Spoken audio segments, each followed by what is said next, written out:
सिराहाबाट brown sugar सहित 8 जना पक्राउ। नमस्कार दर्शकबिन, म विजय शाह। सिराहाबाट लागू औषध सहित ब्राउन सुगर सहित 8 जना पक्राउ परेका छन्। सिराहा प्रहरीले जिल्लाका विभिन्न स्थानबाट शुक्रबार र शनिबार 8 जनालाई पक्राउ गरेको हो।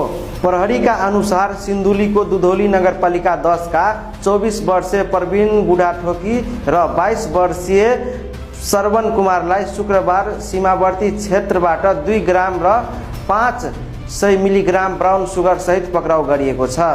यस्तै मिर्चिया नगरपालिका वडा नम्बर 8 का 29 वर्षीय सुशान्त पन्जियार र मिर्चिया नगरपालिका 5 का विजय कुमार महतो, यस्तै मिर्चिया नगरपालिका 8 का 29 वर्षीय सुशान्त पन्जियार र मिर्चिया 5 का विजय महतो 0.92 ग्राम ब्राउन सुगर सहित सीमावर्ती क्षेत्रबाटै शनिबार पक्राउ परेका छन्।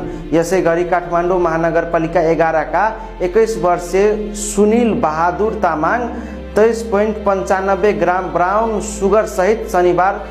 यस्तै लाहान नगरपालिका वडा नम्बर 3 स्थित अस्पताल चौकबाट धनगढी महानगरपालिका वडा नम्बर 9 का 29 वर्षीय पवन शाह, धनगढी महानगरपालिका 8 का 21 वर्षीय लालबाबु राय र 23 वर्षका Ankesh Mahato 33.15 gram brown sugar सहित पक्राउ परेको छन्।